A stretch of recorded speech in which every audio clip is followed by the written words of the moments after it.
In the previous video, we were discussing about the city-states and development of democracy in Athens. To continue the part of it is, in various city-states had various forms of governments. At first, the city-states were ruled by monarchs. Monarchs means mon means one, arch means rule. One person rule. Each monarch began to govern his city-state with the assistance of council and assisting of nobles. So each king or the monarch could not rule alone. He took assistance of a group of ministers or the council. This council were constituted by number of influential nobles. Then wealthy landowners took over the political powers and abolished the monarchy. The monarchs started to become weak, the kings started to become weak. Then the nobles who were rich, wealthier, who were the landowners of a large lands, took over the political powers in Greece. With the increase in the population of the cities, trade, commerce, and industries expanded, and middle class developed in Greece. Earlier, only two classes were there: the haves, the rich, and the have-nots, the poor, the working class. Now, because of the trade, commerce, and industrial development or expansion, a new class that emerged, that is middle class. This class joined with the poor farmers. This class always joined with the poor farmers, the less powerful, and always they fought against the powerful landowners.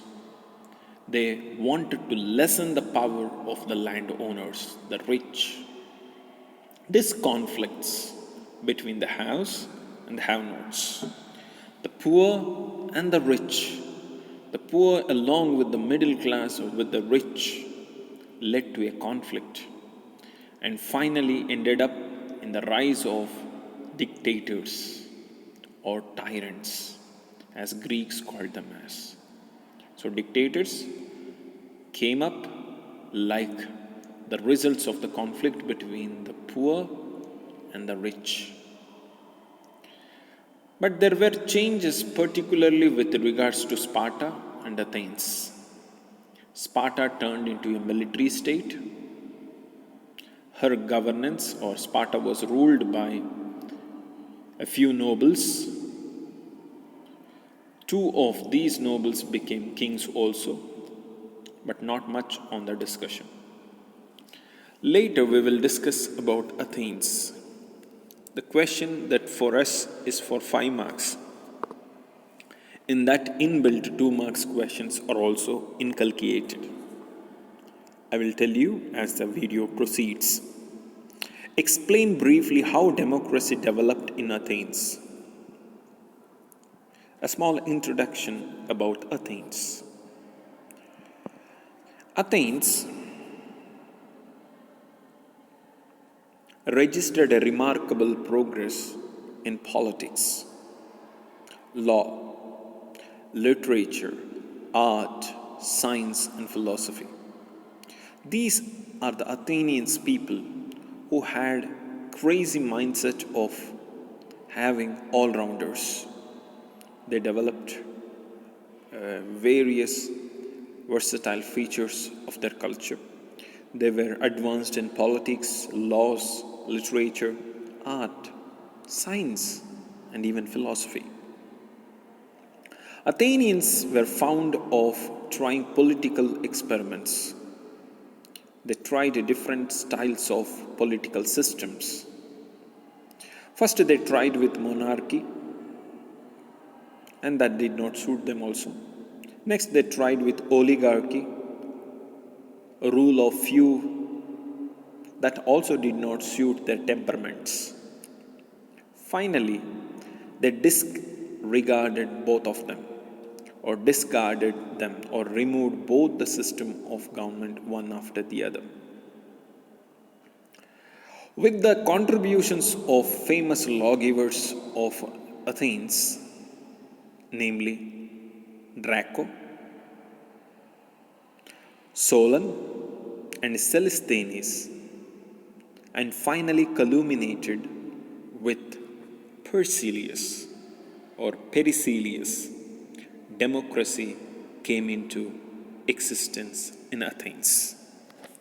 So, democracy developed in Athens because of the contributions of these 3 plus 1, that is Draco,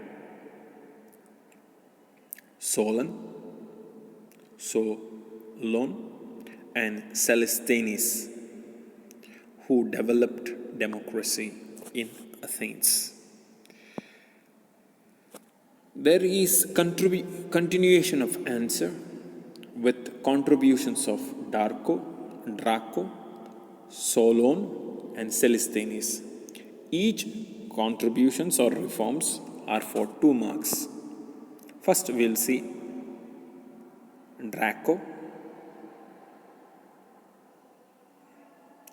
Draco, a noble man, gave Athens a written code of laws.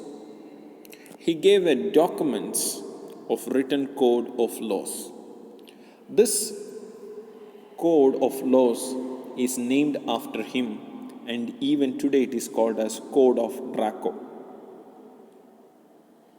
This Code of Draco provided safety to the people from the tyrant and dishonest judges or corrupt judges.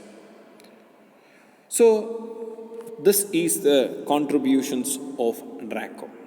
But this Draco code did very, very little to help the poor farmers who were at the mercy of rich nobles.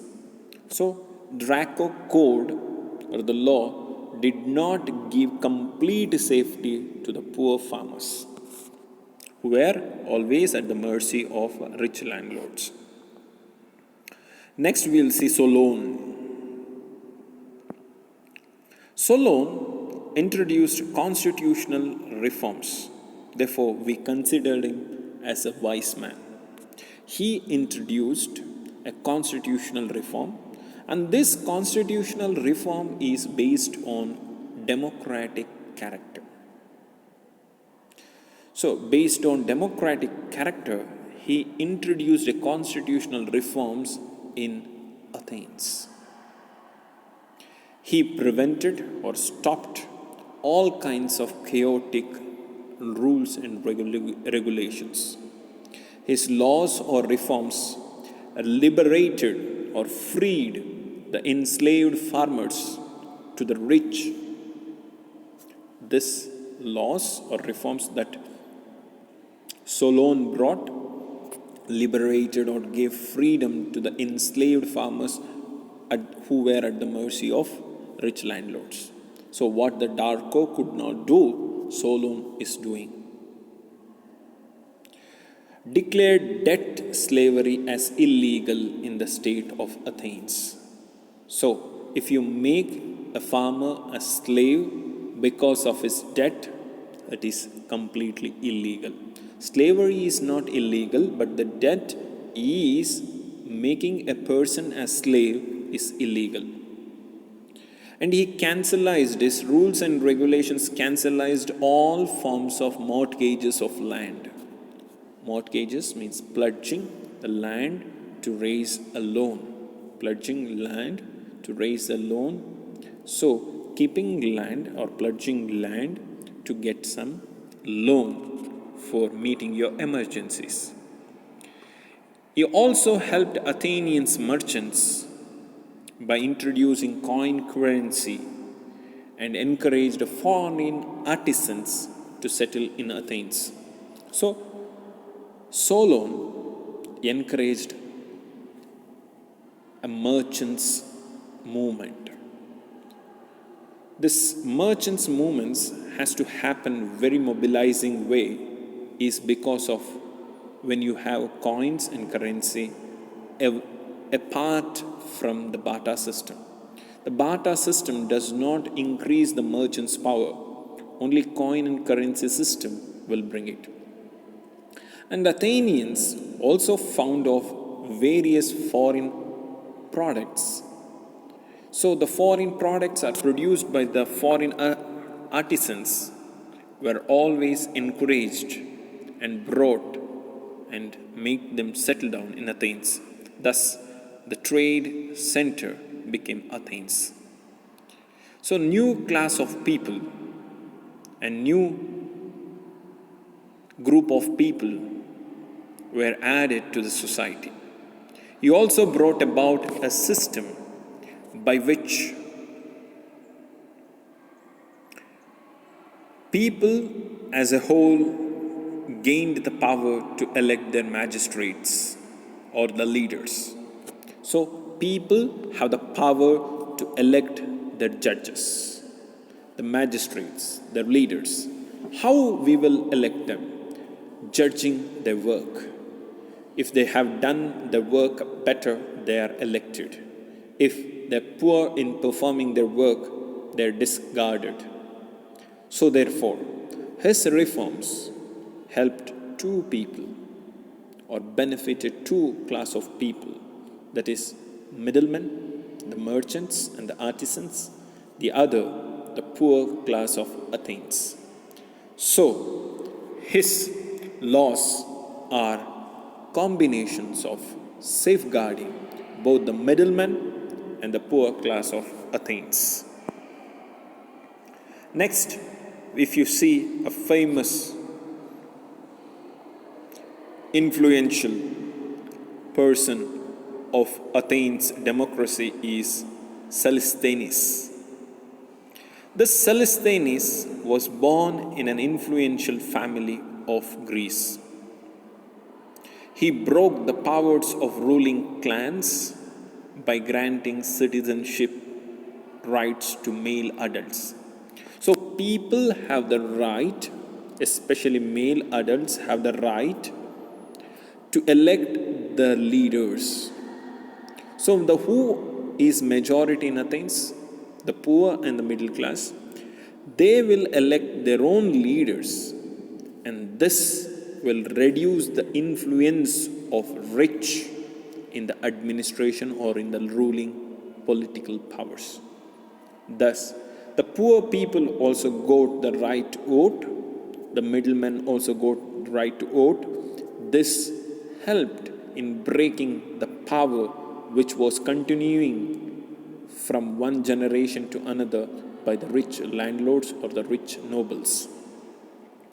So thus, Callisthenes provided or granted citizenship rights to all the male adults. So this gave a power to the poor people to right to vote and vote for their own people. This is reorganized the state of Athens on a democratic trend. So the power to vote will organize the state of Athens on a democratic path. So, a movement from a tribal nature of government to a democratic form of government with expanded constitution. He also tried his best to break the power of nobility in the assembly also. So thus, he is the man who was behind bringing democracy into the forefront. The next video will be on a person who culminated and brought democracy into the Athenian mainstream. that is none other than Persilius. We will see that in the next video.